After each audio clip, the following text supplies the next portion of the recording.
मेरे बच्चों, मैंने कभी यूपीएससी की तैयारी नहीं करी। मैंने यूपीएससी की तैयारी एक जलन में करने की सोची।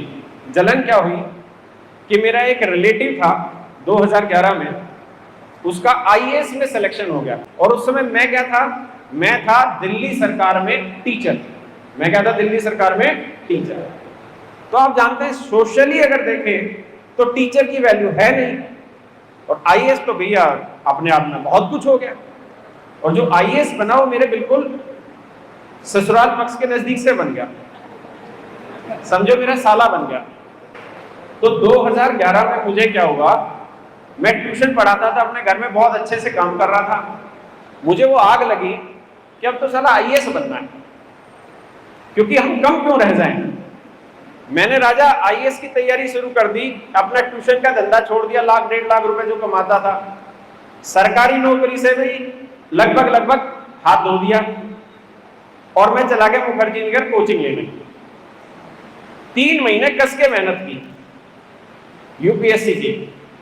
3 महीने बाद मैंने अपने आप को पहचान लिया कि मैं इसमें 3 साल भी लगा रहूंगा तो मेरा सिलेक्शन नहीं होगा।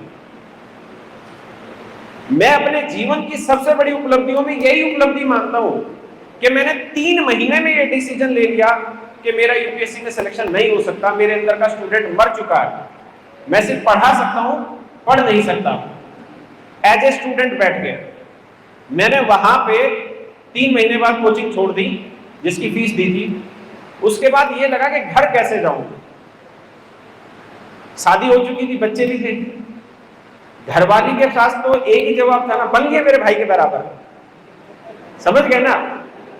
अब इस मजबूरी में कि साला घर कहूं क्या, कि कोचिंग क्यों छोड़ दी, क्योंकि मैं आराम से 1.5 लाख रुपए ट्यूशन पढ़ा रहा था घर में बैठ के, सरकारी मास्टर, सरकारी स्कूल के बच्चों को बुलाता था ट्यूशन पे और पढ़ाता था। वो छोड़ के आईएएस की तैयारी करने गया और 3 महीने में मेरे को औकात नजर आ गई। फिर मैंने सोचा कि करूं क्या ऐसा कि आईएएस नहीं बन पाया तो कुछ इज्जत बची रह जाए।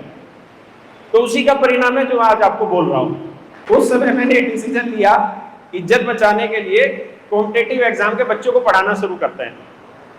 मैंने कभी एसएससी के को नहीं पढ़ाया, कभी कॉम्पिटिटिव एग्जाम की ना कोचिंग करी ना पढ़ाया कभी जीवन में, बस उस बेइज्जती से बचने के लिए पढ़ाना शुरू कर दिया। बाद में फिर मैं जीएसटी इंस्पेक्टर की पोस्ट पे सिलेक्ट भी हुआ, बहुत अच्छा नाम भी चला। आज उस आईएएस को कोई नहीं पूछता और उसके जैसे 50 आईएएस को हमें पूछते हैं।